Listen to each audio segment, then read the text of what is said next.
Hello, gorgeous! Here is a beginner's guide to art collecting etiquette. This applies to people who are simply collecting for themselves and not investing in artworks with the latest up-and-coming artists. Choose art that is suitable to you, your style, and your life. Your home is not a museum.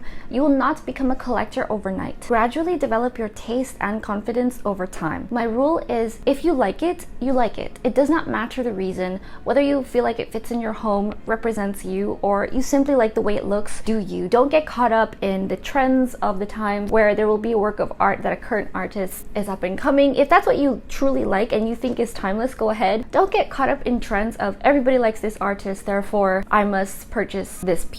If you like the color blue, you got it because it's blue. That's perfectly fine. People have this notion that they have to be an art expert. You don't have to be an expert in anything to have an opinion. Don't let other people tell you what you should like. Don't let other people tell you how to live your life. If you have anything to add, let everyone know in the comments below, as opposed to saying you already knew this. It helps others and supports your claims. Etiquette is always about including and considering everyone. This simply confirms the information you have is validated and are headed in the right direction. In addition, remember that etiquette is situational and changes with the light due to the time and place. Treat others as they wish to be treated. Give this a like, it's 100% free. Subscribe for more high quality living and elegant style. If you want to stay in touch, there is a newsletter linked below you can sign up to. Thank you so much for watching, and I'll see you later.